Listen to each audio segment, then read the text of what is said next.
part of the Press Play Podcast Network.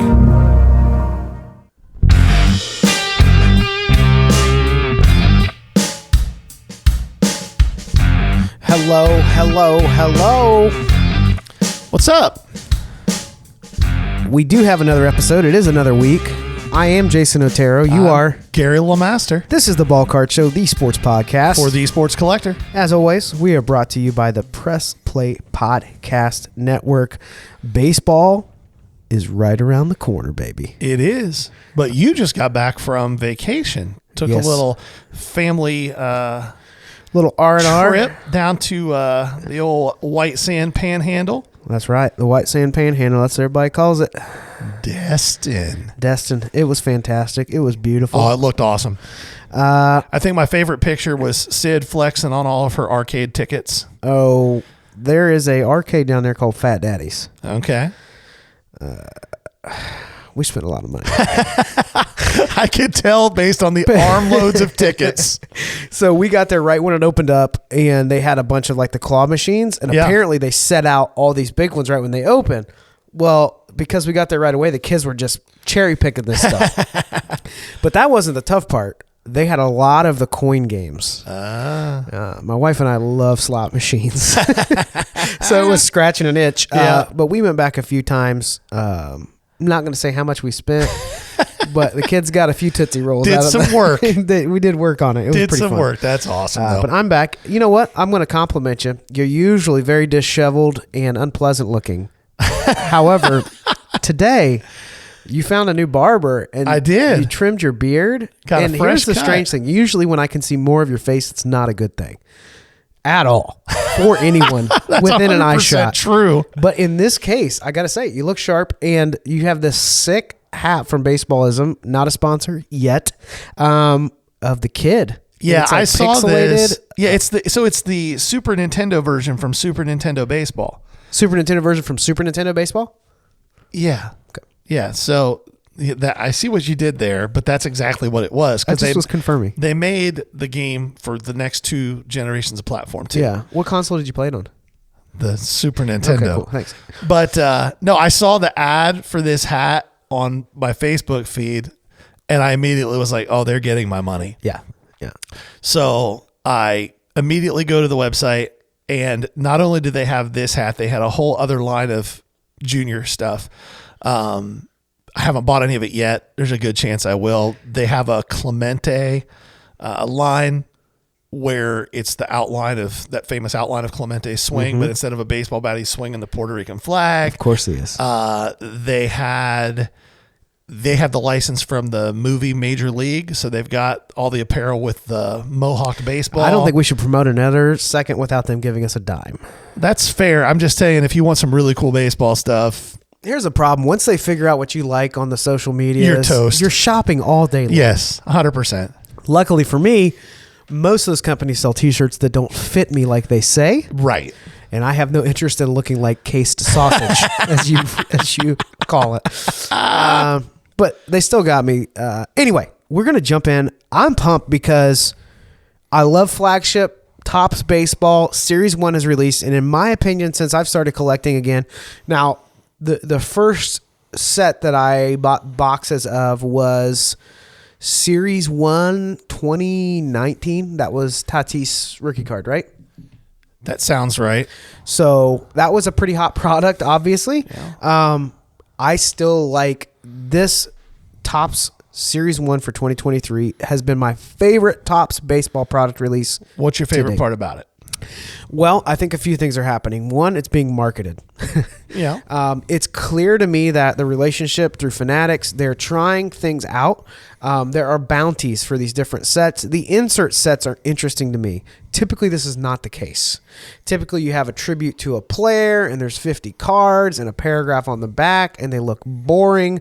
But the insert sets for this product are really nice. Additionally, we're looking at perhaps the most loaded rookie class we've seen in a very long time. 10 to 15 years. Yeah. Very, very, like, when you start talking about this, like, the comparison I would make, which I'm a little partial to, would be that 85 top set was the last time, there's not a lot of sets out there where you're seeing this many potential stars that people are excited about. So the value's there. Well, the price point has been a very attractive thing too. You can Yes. still buy hobby boxes. Jumbos are sold out on Topps' website. But as of yesterday, and this is Friday the 24th, so as of Thursday the 23rd, there were still hobby boxes on Topps' website for $89.95. Most hobby shops are between $85 and $100. Jumbos, when the product released, were $160. They're up to about $250 in a lot of places now. Still, if you're buying by the case, you can find some deals and get it for around $200 a box, which I think with this rookie class, it's a great stash product. I said it a couple weeks ago. I just think it's so deep, the rookie class is. There's 15, maybe 20 guys who legitimately have potential to be at least a one-time all-star, if not a multi-time all-star. Most flagship Series 1 rookie classes have maybe 3 or 4 guys like that, and one of them will end up becoming that. So you have a 20 to 25% rate of success. But when you're 20 deep, that means there's going to be 4 to 5 guys, maybe 6, who end up being perennial all-stars. Yeah. That's like 2011, 2012 top stuff with like Freddie Freeman and Nolan Arenado and Mike Trout. And like it's that level of rookie class. Yeah. Yeah, I think it's a loaded class. The price point is good. The insert sets were actually thought out. I love the aces. The all aces set. Here's the thing. They made them all refractors. They have a little bit of that die cut vibe. And the back looks like a playing They card. look like actual playing cards. And the resale value on these, so typically those inserts are basically worthless. In this case, I'm seeing them raw like consistently $2 to $5 for just a base and they insert. also did autograph versions too. Now they are sticker autos, and there's which numbered stinks, as well. but they're really cool. So those are awesome. The other thing that we had happening was I think they've improved on it this way. In the past, you open up a box of these cards, you go through everything. I kind of have a few piles. Here's rookies, here's hits, here's inserts, here's base, and then you would kind of look back over the back of the cards for the serial number to see if you missed any SPs. You can still do that, but what's really cool this year is with the SSPs, unless you're under a rock, you've heard a little bit about this. At the very minimum, they've stamped SSP on the card on the back, which is great. And it's a different color. Yes. And the Topps logo on the front is gold. Yes. And they had this right with Heritage. That's one of the things I like about that product is now it says what if you're the looking at a variation is, variation. So it makes a lot of sense. They're not overlooked. And on top of that, you had bounties. So what that means is DA was one of them, right? They're selling, wholesale cases and pallets of stuff, right? So their first pitch for Series 1 is if you can collect all of the gold mirrors, a $250,000 bounty is out there, which means they had a buyer, right? Somebody actually ripped 300 cases live trying to get it, and they didn't complete it. They were close. But I think that the math is held true. The gold mirror parallels on average are about 1.3 to 1.4 a case. Not necessarily, though. Well, no, I got lucky the other night. You and I were both in the same break, and it was back-to-back boxes in a case, and each one of them had a gold mirror parallel, and I actually hit them both.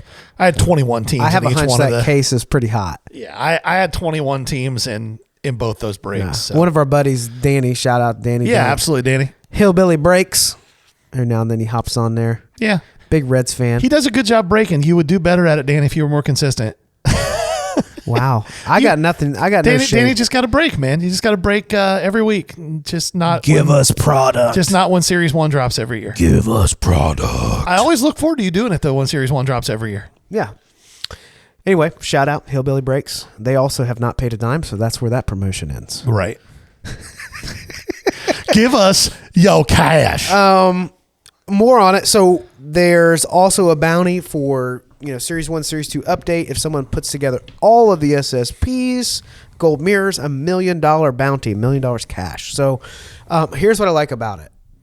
They are incentivizing within the hobby, and there is excitement building around products that during the hype over the last couple of years, people were like, well, if you can't hit something huge out of that, don't mess with it. And it really burned out people that have been a part of the hobby for a long time of like, what's the point in collecting this and that? So this kind of is like, you got Wonka's golden ticket in there that could be in any pack, right? Well, and we talked about this 6 months ago, kind of prognosticating what the types of things I we want to thought. pause you right there. I just got shipping and tracking notification from Danny at Hillbilly Breaks. Oh. Has that happened? Yay! So, shout out for being I think prompt. I did too. Wow. He had to know. His You spider had to senses have. were tingling. That's funny. I'm Anyhow, sorry. we Oh, talked about I this forgot. 6 months ago, prognosticating the types of things we thought Fanatics would be doing. Right now, some of these bounties and stuff are happening from outside third-party sellers. I really think we're going to start seeing them directly from Fanatics. Leaf is already doing this.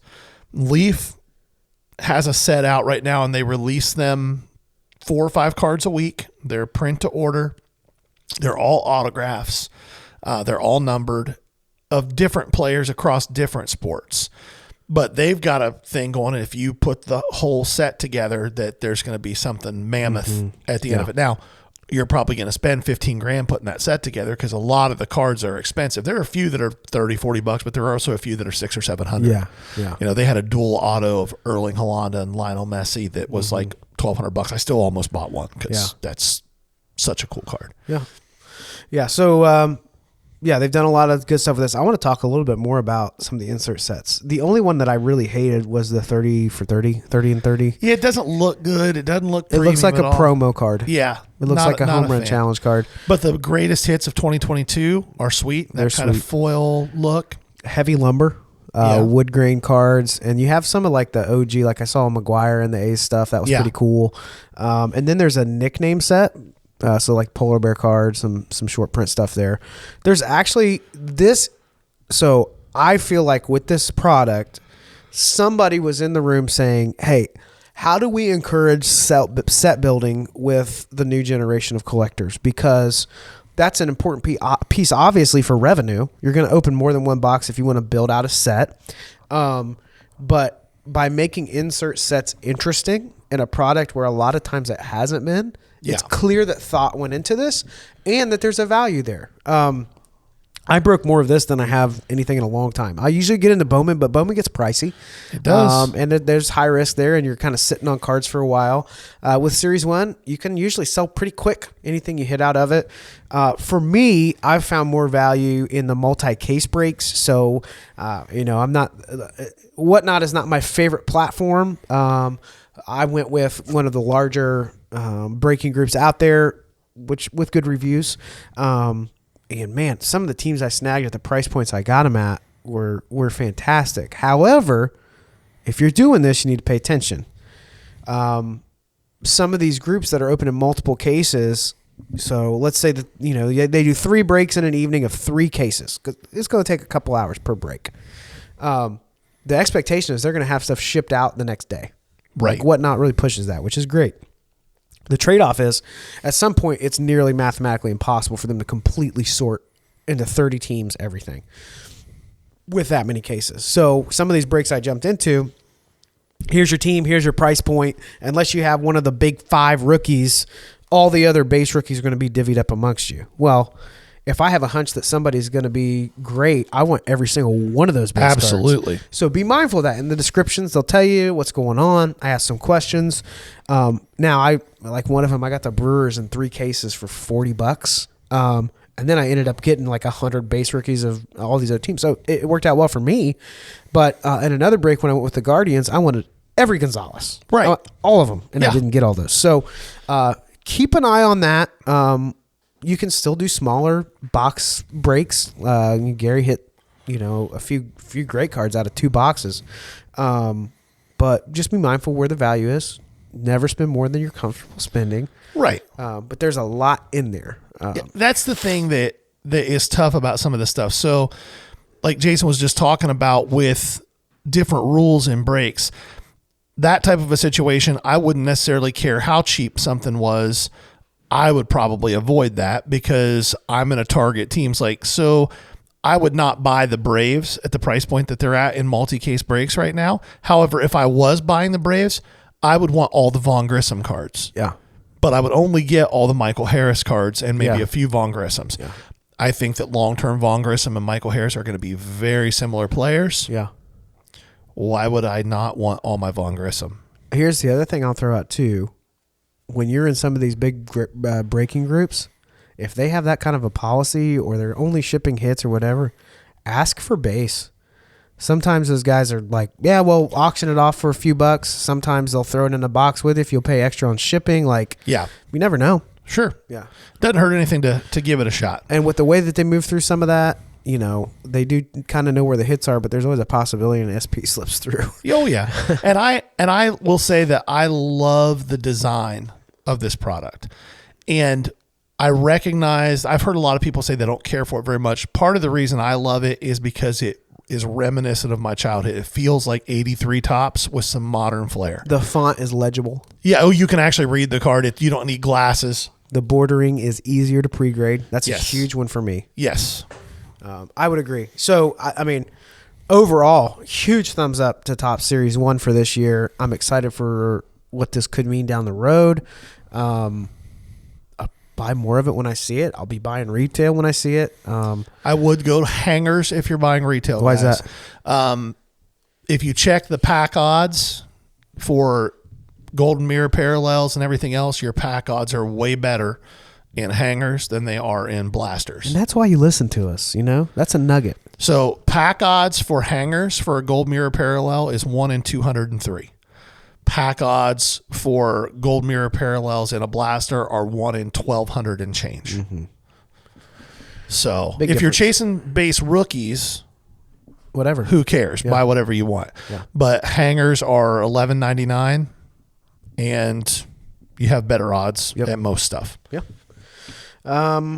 All right. The next big one, product release we're still talking about. Actually, let's jump over to football real quick. Okay.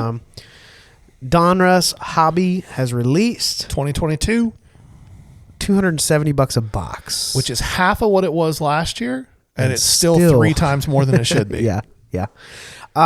I guess it's like they know that they'll get more out of Donruss by releasing it earlier. Well, they release it in staggered, so they'll smash Hobby early, but it's going to come out retail in the next week or two, and then everything drops. That's why if I'm ripping Donruss, I'm just going to go buy some blasters. I'll get all my rated rookies because that's really all I'm looking for in Donruss. There's still a chance I can hit a downtown, but I'm not chasing that. I'll just buy, 10. If I buy, it's the same thing I talk about with Bowman. If I buy 10 blasters, I'm going to be at $270, which is the same as a hobby box. Yeah. I'm not guaranteed an auto, but I got a decent chance. And if I get my auto in my hobby box, there's a really good chance it's going to be somebody not worth a crap, right? I'm going to come out with more rated rookies, probably 3 to 4 base rated rookies of all the guys you want instead of the one or maybe not at all in a hobby box. I'll have more of the Elite Series inserts that do pretty well of big names. Yep. It's just one of those products where retail makes a lot more sense than hobby does. Yeah.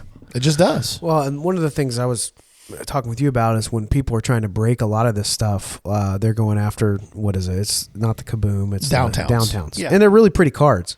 I think I am more averse. Averse means disagreeing with. Okay, that was the right word. You ever say it and it just is like, no. Yeah. So you say it as a question and then you're explaining it. It's like explaining a joke and it gets funnier every time.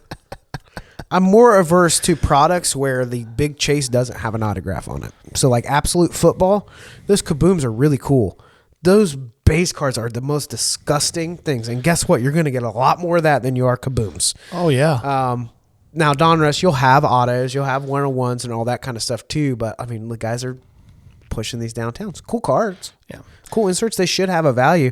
For me, I want to know that somebody held that card, especially an on card if you can get it, that this card was in the hands of that player when they signed it. Right. That's a really cool feeling. I think that it goes back to what you're buying a product for. If you are buying Absolute, you're chasing Kabooms, it's a lottery ticket.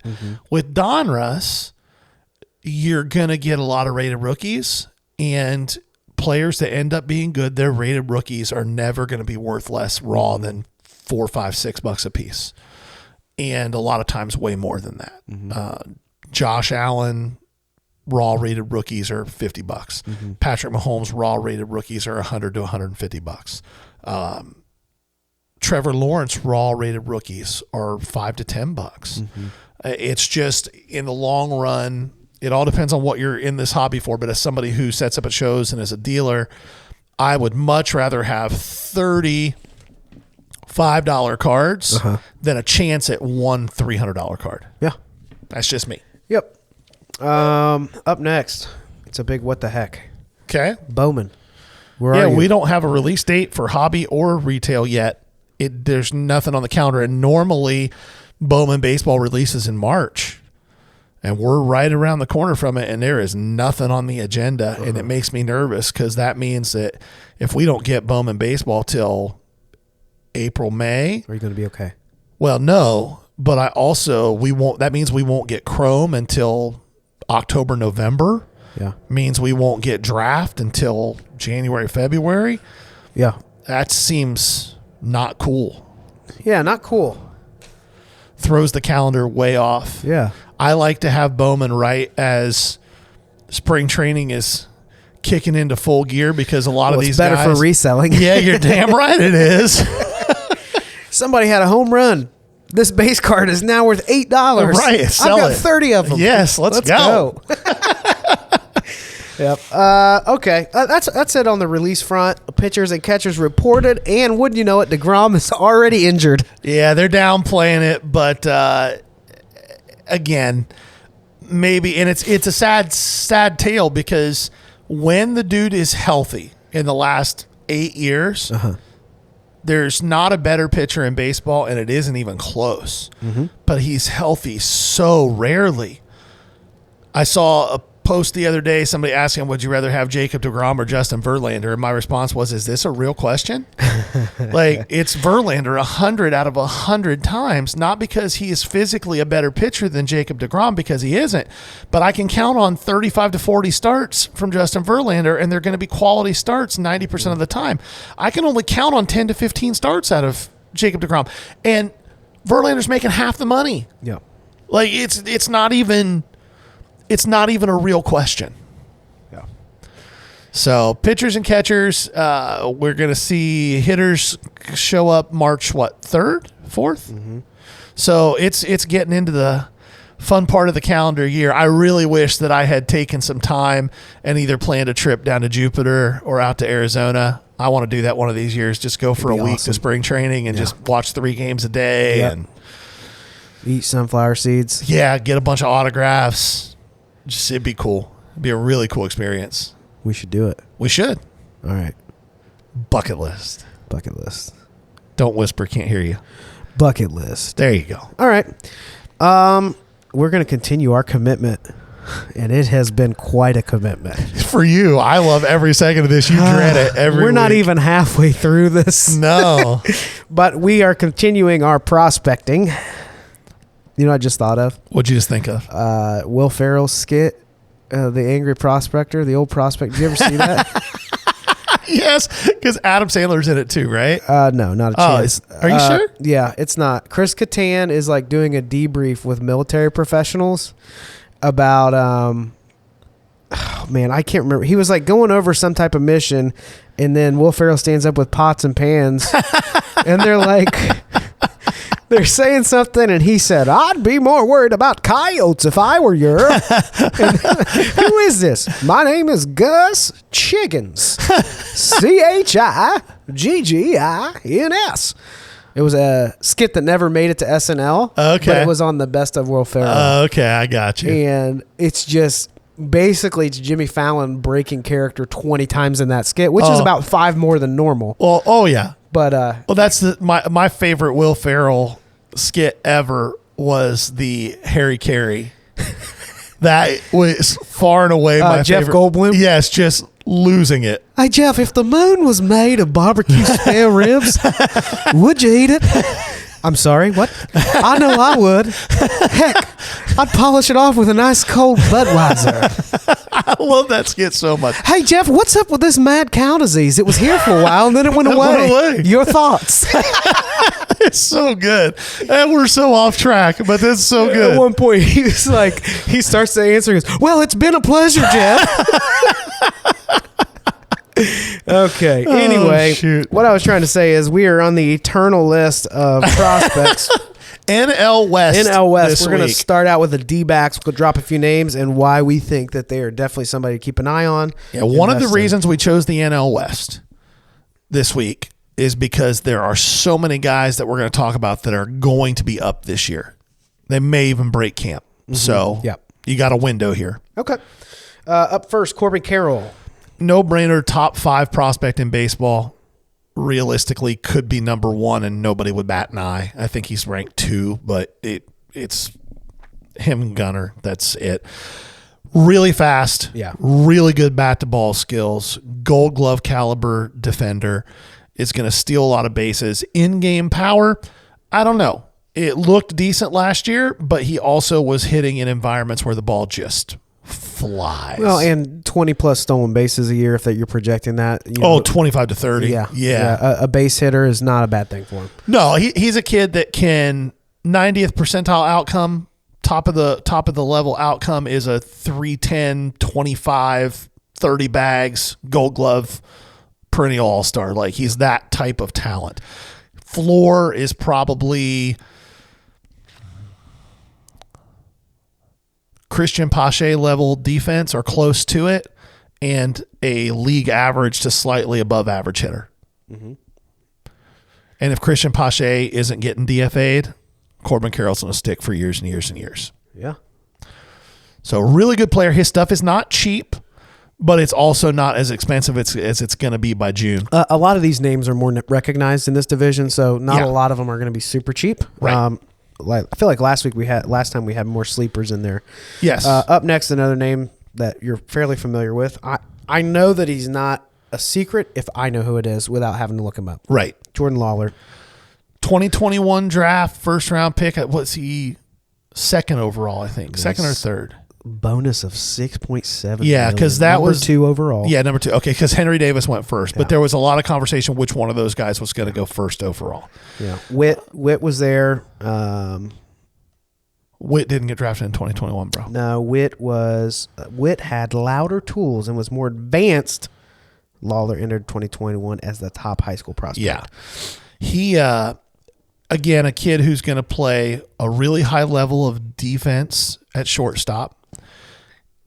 Will stick at shortstop for his career. It's not a concern. The question with Lawler is in-game power in environments where the ball doesn't just fly a country mile because the air is thin or it's warm. That being said, he makes loud contact. He has a really good approach. He doesn't strike out a ton. He walks a reasonable amount. He gets on base. And at the major league level, worst case scenario, he is a league average starting shortstop that's better defensively than league average. But One of again, my favorite things with a hitter, which may translate to nothing. You know where I'm Right. going with this. He can hit that ball opposite field. yeah, no, he He uses can the hit whole field. inside out. Yeah. Now that the shift has been banned, it's not as big of a deal. Although, have you seen a couple of the diagrams how people are going to combat the Yes. shift being banned? Yes. And I was like, there's only about 4 third basemen that can do that. Yeah. Like it's going to be a disaster for a lot of teams. Like Arenado can do it. Matt Chapman can do it. Panda would have been great. That might be the list. Like it might be Nolan Arenado and Matt Chapman that can cover left field. Like that's what they're going to ask these guys to do is cover left field. So, but Lawler again, not cheap, but and it's probably late this year before he comes up. If he comes up this year, still really young. Is he 20? Yeah. Yeah. So if he makes it up this year, that's awesome. I think the Diamondbacks have such a bright future, though. They've got some guys, man. Yeah. They've got some guys. Corbin Carroll's going to break camp. Who's our last guy on this list? Davison De Los Santos. Does not have a Bowman card yet. We don't have a checklist for 2023, but I will be very surprised if he is not on it. 19 years old. Jumped 3 levels last year. Hits the ball so hard. Yep. And does not have crazy bad approach. It's not like he's striking out 30 or 35% of the time. He's a 25% strikeout guy with crazy power. Just crazy power. And again, 3 levels last year, low A to high A to double A. As a 20-year-old, I think he was 19 when the season ended last year.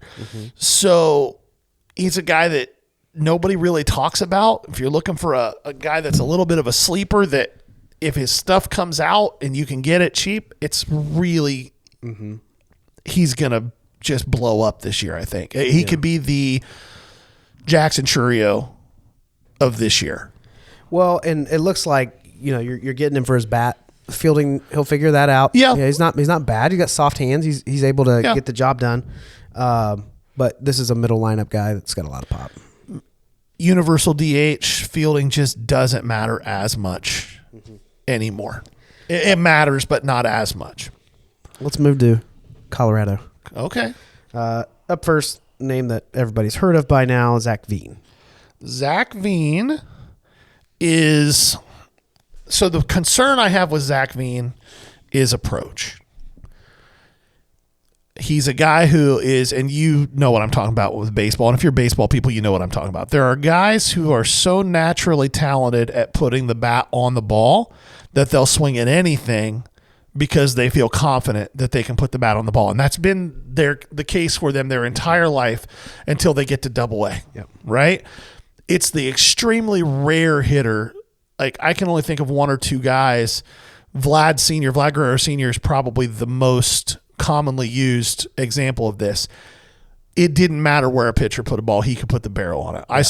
I saw him once hit a home run with a ball that bounced 8 or 10 inches in front of the plate. Like, he was just that kind of a hitter. That's so rare to be able to carry that into the majors. So Veen has some work to do on approach. But the kid flies. What do you have, 50 stolen bases last year? Yeah, he's fast. On the hitting, he just gets out in front of him a little bit. He definitely has improved on that, but that's what you see at the 2A. He's a speed power combo guy. He could legit be a 25-25. He could be a 25-40 guy in the majors. I don't think he steals less than 30 to 40 bases if he's given opportunities to do so. He's an aggressive runner. But I think that he is maybe gets a sniff this year. But realistically, he's a year away. And his stuff has cooled down. Last year, it was really high. It has cooled down to the point where it's an affordable bet to make right now. And I think just his overall talent level, if he can figure out some of the approach stuff, is going to make him a really good player for a long time. Up next, a catcher. We don't do a lot of catchers. Yeah, we don't talk about catchers a lot, but there's a couple that I think have real high-end potential, and this kid happens to be one of them. Drew Romo. Plus behind the plate as a defender. Plus arm. Plus fielding. Can handle a staff. Really good hit tool. Not a big power guy. Very reminiscent plate-wise of Pudge. Maybe not as good of a defender because very few people were as good as Pudge as a defender. But if Drew Romo had to come up to the major leagues tomorrow and handle a pitching staff, he'd be capable of it. Well, and that's the difference between a position player like catcher and just about any other, and maybe pitcher would be the other one, but just about everywhere else, that leadership actually gets you called up a lot quicker. It's almost one of the only positions where your bat can catch up if the leadership is there defensively. Yeah, and he can't be a slouch. He's not. Right. He's not. He's a solid hitter. He is not a big strikeout guy. He gets on base a reasonable amount of time. He's quick. I mean, he had 18 stolen bases last year. He slugs reasonably well. He needs to walk a little bit more, but it's not like he's striking out a lot. So if you're not striking out a lot, you can tweak your approach to get to that point. And again, he's a guy whose stuff is reasonable. I think his base autos are $25-$30. Catchers don't have huge hobby love, but man, there are so many catchers coming up right now that are really, really good and really, really athletic that it's worth sneaking a few in. I sent you a video, a couple of the high school ones that I've been eyeing that are just like freaks. Yeah. We'll see. We'll save that for 3 weeks from now when we're going through high school prospects. Up next, the one that's got probably the most hobby attention, I would say more than Zach Veen, just because of his tendency to do inscriptions with autos. He's a guy, I think he actually Benny Montgomery. collects too. Yeah, Benny Montgomery. Here's the thing about Benny Montgomery. He has not even remotely scratched the surface of his power potential yet. The kid is 6'4". He's got a really smooth swing. Again, he's a kid who's got to hammer in on his approach a little bit. Mm-hmm. But even with a really not great approach last year, he still hit 310 across 2 levels.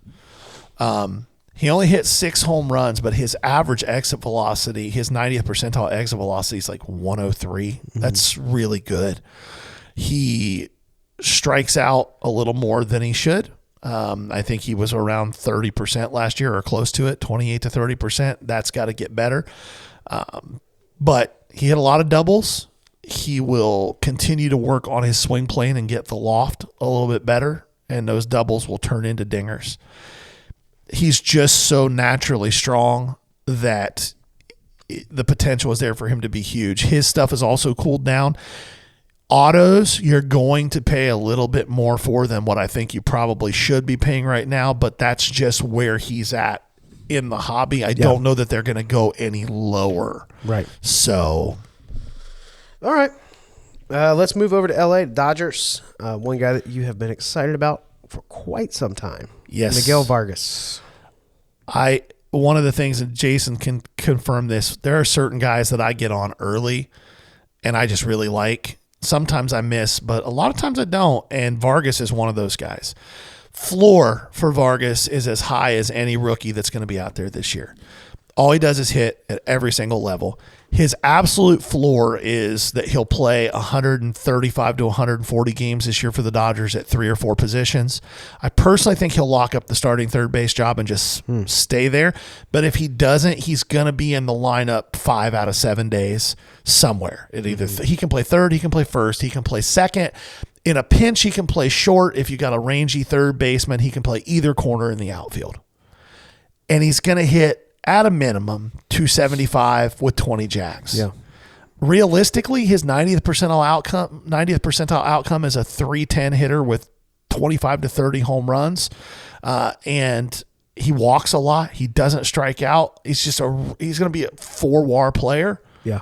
Well, one thing that's unique with him, he's Tommy Edmonds with a little bit more juice at the plate. He is a thinker.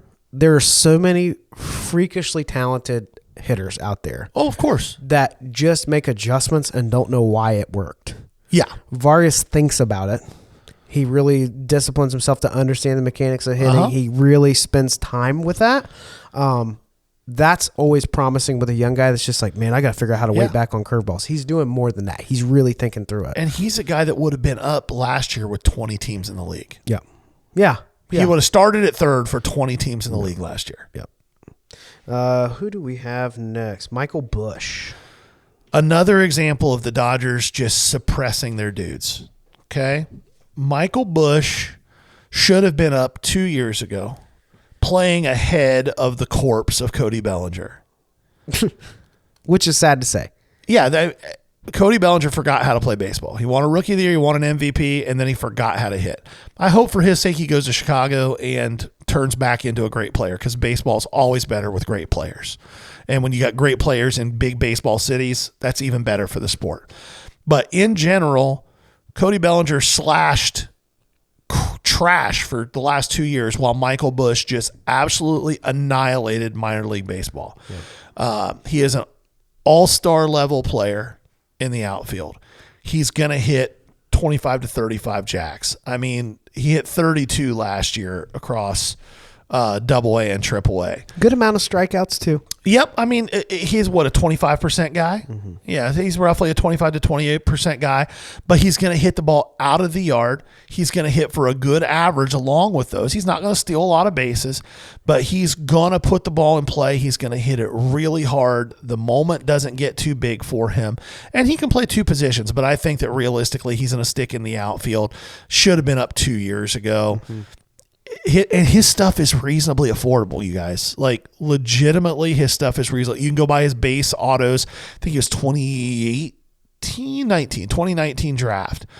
You can buy his base autos for $35 to $40. That's a steal, in my opinion. Yeah. James Outman. James Outman? James Outman is ranked so much lower than he should I got a be. question. Why'd you say it like a question, like we didn't write these names? It sounded like you said Altman. Oh, you were hoping for a chance to correct me. Yes. That's what I was hoping Well, for. the joke's on you. I have a cold, and I said Outman. Okay, Outman. So Outman's a giant toolbox. He is power over hit. He's going to strike out a decent amount. He can also steal 30 to 35 bases and hit 40 jacks. He's never going to hit 280 at the major league level. He came up for a minute last year. He had 4 games and hit 462. I think realistically he's a 240 to 250 guy at the major league level. He might have a year or two here where he hits 260, 270, but he's going to hit you 30 to 40 jacks. He's a huge human who runs 6'3", well. 215. Yeah, and he runs with well. plus speed. Yes. He's just a freak athlete who does have some swing and miss. Swiped 23 out of 27 attempts on bases. Yeah, and he walks a decent amount, but he's just going to strike out 30% of the time. Like, that's just who he is and who he's always been. But when he does make contact, the ball's going to go a long, long way. And his stuff is not crazy expensive either. Yeah. And I think he'll be up for the majority of the year. Yeah, for the Dodgers this year. All right, staying out on the left coast. You see what I did there? Right, left did. instead of east-west. Yeah. The Padres, first name, almost a household name at this point. If you're into baseball at all, Jackson Merrill.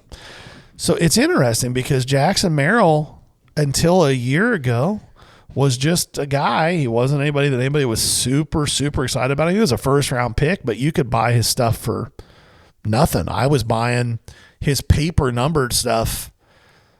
I bought his gold paper for like $6. You could buy his stuff for nothing. And now he's a consensus top 30 prospect in baseball. He's got a really intriguing blend of speed and power and bat to ball. What he hit 340 almost last year across 2 levels. Power is still the in-game power has not cut up to the raw power, but his raw power is plus. Decent runner. And part of it is he's kind of chasing the inside-out stuff, spraying. It's worked well on average for him, but he's going to have to figure out how to get to that barrel in-game through the power. zone. Yeah. But he has the ability to be a guy who hits 25 plus, plays solid defense, and has a really good average. And if you got a guy who can hit close to 300 with 25 jacks, that's a guy who's going to be in the majors for a really long time. Yep. He's not going to get up this year, guys. Don't get crazy. No cup of coffee for him. No, I think he makes. Listen, I always have said this. Oh, stop it. We were talking about this episode, prepping for this episode, and I was like, yeah, this guy had his cup of coffee last year. And Jason got so annoyed with me and aggravated. He legitimately was like, stop saying that. What does that even mean? No. I knew it meant something. I didn't know what it meant. I was annoyed that this is going to be our new floor ceiling talk or whatever your new filler word is. Okay. Well, it's not a filler word. It's a legitimate thing. And once I explained it, he was like, oh, that makes sense now. But everybody that's been around baseball for any period of time, I thought understood what a cup of coffee meant. Like, it's been said for 100 years. I've had many cups of coffee. Yeah, it's been said for 100 years in relation to baseball. I've heard of people saying, hey, so-and-so got the call up last year, played a few games. Yeah, got their cup of coffee. They weren't there long. They had a cup of coffee. No, I understand the analogy. Okay. I've watched a lot of baseball, listened to a lot of baseball. I don't know, man. If I didn't hear it on 700 WLW, can I trust you? Like, listening to Marty Brennan? I mean, this one belongs to the Reds. I remember that, you know? Cup of coffee. Okay. I'm sure you're correct, Gary. If you could see how pretentiously he is staring at his phone right now. I'm trying to. Because he cannot wait for you to chime in on Facebook and be like, oh, yeah, I've heard that. I heard that 100 times. Absolutely. Who's next? I just wanted to rob you of the joy. Did I do a good job? You did. Yes. Good work. Sammy Zavala. Sammy Zavala. So this is a cat who is, you're looking at pure, unadulterated potential is what you're driving at here. He has not shown a massive level of anything yet other than raw physical tools. He did hit, 7 jacks at low A in 33 games, which is solid. But he struck out a lot. But tools-wise, I mean, he's a 55 hit, 45 current power. I think he's more realistic, like a 50 power guy. Runs reasonably well. He doesn't do anything crazy good other than his hit tool, which is just plus. But all of it together makes him project as a league average guy. And he's only 18, which means those things could get better and better. He's still got a lot of room to fill out. He's 6'1", 175. He doesn't run well enough at that size for it to make sense for the Padres not to try to put another 15 to 20 pounds on him and increase the power output, because it's not like he's going to be a 30 stolen base guy as he sits right now. I have nothing to add. Okay. It's just too soon. Not enough at bats for me to make much of a decision, or decision's not the right word. Prognostication. He needs reps. Finally, with the Padres, the first time we've had to do this so far, we're going to talk about a pitcher. Yeah.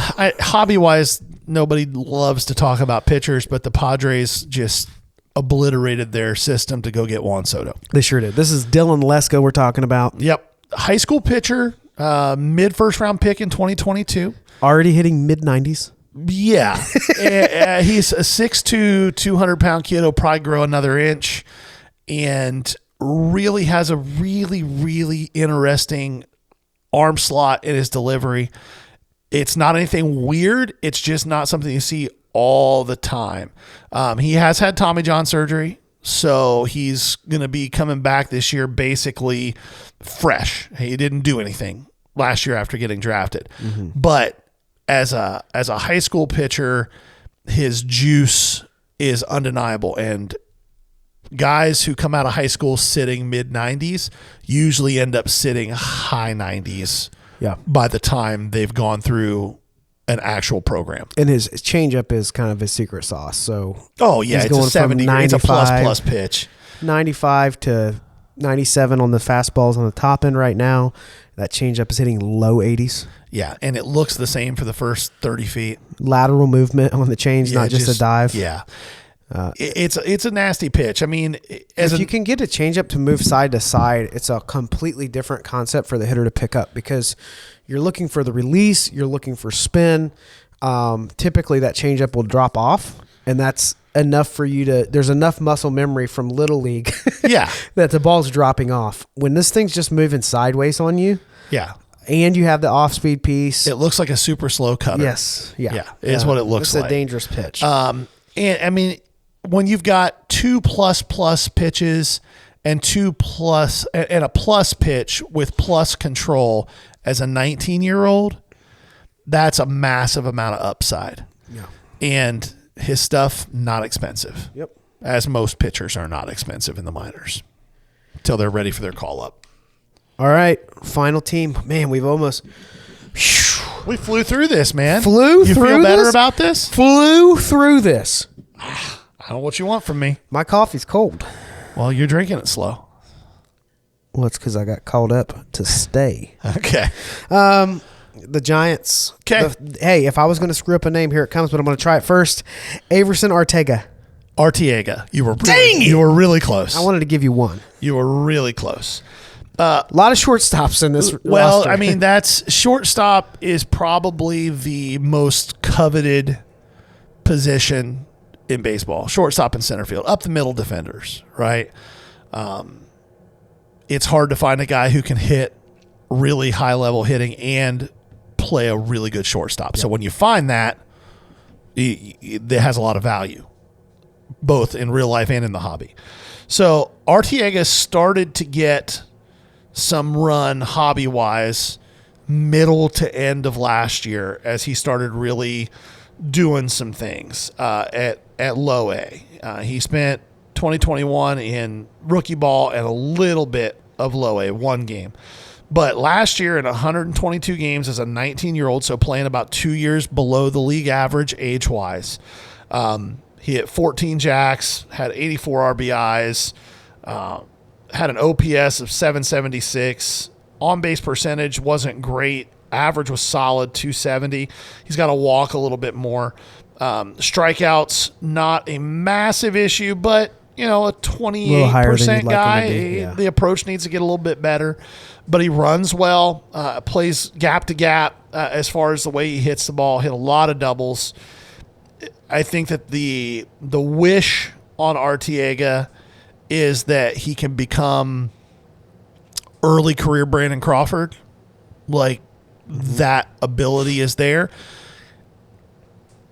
Maybe a little bit more potential than that, but I think that's the comp, and that's a really good player. Yeah. That's a really good player for a guy that you can pick up still relatively cheaply.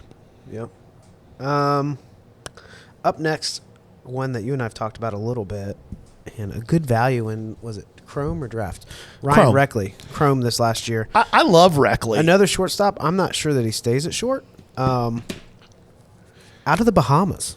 Yeah, so everything about him, from the way he came into baseball to where he's from to the way he plays, screams Jazz Chisholm to me. Jazz Chisholm! Yeah, that? Yeah, kind of. He is going to grow into power. He had a rough go in rookie ball. He's 18. He's 18, almost all approach base. He only played 11 games. He has the potential to be really, really good. And when I look for guys that I think have the potential to be really, really good, I look for a very specific intersection. I look for an intersection of relatively high floor and relatively low hobby love. He was the number 9 ranked prospect in the international class, signed for $2.3 million. There are guys who did less coming into that process, who are, 18, 19, 20th overall in that class as far as rankings go, that are selling for 4 times what he is selling for. Yeah. So that intersection of value, both on the field and low value in the hobby, are things that I look for when I'm grabbing guys. Mm-hmm. He fits that bill. The other kid that we have talked about in the past, we'll talk about eventually again, we might have talked about 2 weeks ago, is Adenzo Reyes for the Tigers. Guys who I think have a lot of upside that you can buy cheap. I picked up Adenzo Reyes True Red auto last week for like $200. Mm-hmm. That's a steal. If he just hits a little bit oppo, it's a $2,000 card. Yeah. So anyhow, Reckley is a guy that you can get reasonably affordably. Yeah. Now his color autos are, you might spend $200, $300, $400 for, give it a month, 50 or less. Yeah. But yeah, he just has a longer journey to get where you got to go. He absolutely does. When you look at how many shortstops are in this program, how many talented shortstops, I think he ends program, up at second base. Yeah, that's going what to I be a think. little bit. I think he ends up at second. Finally, another shortstop, Marco Luciano. Well, I think Marco Luciano is why he ends up at second base. Yeah. Luciano, there's a lot of prospect fatigue. He's been on people's radars for more than a minute. I think he's in 2018 Chrome. He was a 2018 signee. Now, keep in mind, that was 4 years ago, and he's just now 21. Yeah. So the things you dream on with Luciano is his raw power is just stupid. And his bat-to-ball skills are just stupid. But he's a little bit Bo Bichette in that he gets real streaky. Mm-hmm. And he will throw up a month and a half where you're like, oh, my God, this guy's the second coming. Yeah. And then he'll forget how to hit for a month. Well, what happens with guys like him, the bat speed, the pop that he has, if they get in a rut, they think they're going to swing their way out of it. Yeah. And so he can get a little bit aggressive, overzealous. And then what happens with that is you just start chasing lower quality pitches that you have less to do with, and you actually make it harder on yourself. Yeah, and that's what happened to him 2 years ago. And that's where the prospect fatigue came in. And then last year he was playing much better, and then he got hurt. Yeah. So only got half a season in. So the guy's still not out of A-ball. I think he'll get to Double-A this year, maybe Triple-A. So how many games constitutes a cup of coffee? I think most people think of it as less than a month. Less than a month. So 25 games. So if you get like 2 months, no coffee, you just Well, got you're called there. up. Yeah, and I think. But a month and a half. Well, what's the designation for rookie eligibility for Rookie of the Year voting? I don't know What is this. it? 110 at bats, 120 at bats. So once If you you've get had that, more- it's no longer a cup of coffee. yeah, it's no longer a cup of coffee. And then if you end up being a guy who gets that every year, you're a quadruple A player. Yeah. Like you're that's what you are. You're not quite good enough to stay in the big leagues all the time, but you're too good for triple A. Well, and sometimes that goes on for a little while. You Yeah. know, the biggest story I remember that was Edwin Encarnacion was that way. Yeah. And it was so frustrating as a Reds fan because you saw how much pop he had. That team was pretty talented. I'm trying to remember who all was there. I just remember the Reds had a little bit of something going on, which doesn't happen that often. Yeah. And every time they sent him down to Louisville, he just destroyed it. Yep. Came up and would struggle. Sent him to Toronto, and well, they sucked. Just kidding. Yeah. That was a pretty It gnarly clicked. team. Yeah. Well, that's happening with Jarren Duran right now. Yeah. I think Boston has completely mishandled that kid. They've mishandled a lot of stuff in the last 4 or 5 years. But you They can't have had some huge names come through there, and it just Yeah. doesn't seem to develop. and you can't take a kid who just rakes in triple. If you're raking in AAA, like truly raking, you know how to hit. Yeah. So you can't take a kid who has the speed that Jarren Duran has, who rakes every time he gets sent down, and then bring him up for 4 games in the first game that he struggles. You're just like, nope, I guess we'll just play Tommy Pham and put him back down. Like, let the kid play through it. It's not like you're winning a World Series this year. Right. Like, make him your starting. I mean, the freaking A's let Christian Pache hit 165 last year for a whole year and started he's him at got center. to try to figure it out. Yeah, like you gotta let guys play through some of that stuff. Give him a year. If he's still struggling the whole year, he's still striking out 35% of the time and hitting 240. Okay, You already paid for it. maybe that's who he is, but the potential's there. I mean, even the freaking Mariners are continuing to give Jared Kelenic Yeah. opportunities because and Joe Adell with the Angels, they still got to get opportunities because every time he goes to AAA, they just Yeah. rake. Yeah. You know, the way that some of these teams handle these young guys just makes my brain hurt. Yeah. I agree. Yeah. You made it through prospecting, man, and it was, what did we spend, 25 minutes on it? Closer to 30. Oh, 25 minutes and a cup of coffee. yeah. I mean, I know it's not your favorite thing, but thank you for It's not my favorite thing until I go through dollar boxes. And I was Yeah. like, oh, yeah, this guy. I know all about him. And I don't know. thank you for tolerating my proclivities for prospecting. Well, it's okay. It's actually helpful information. And hopefully, folks at home, as they're listening to this, you're enjoying it as well.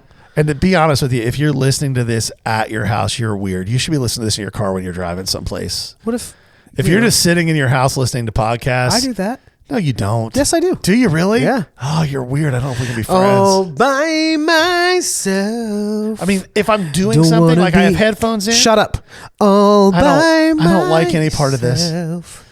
I don't like this at all. One thing that was personally requested from a fan was for you at to the car sing show over was me? for me to sing more I often. don't like this game. Yeah. No, I think that if you're like working and doing something, you have headphones in or something, you're listening to a podcast, that's fine. But if you're like just like sitting in your chair Yeah. with your phone on your belly listening to a podcast while you do nothing else, I love that's weird. that you helped me to visualize my phone sitting on my Yeah. belly. Yeah. It's a dead giveaway. Yeah. Because if you're not obese, you can't do that. No, Your lap, maybe. I can sit a full beer stein on my belly.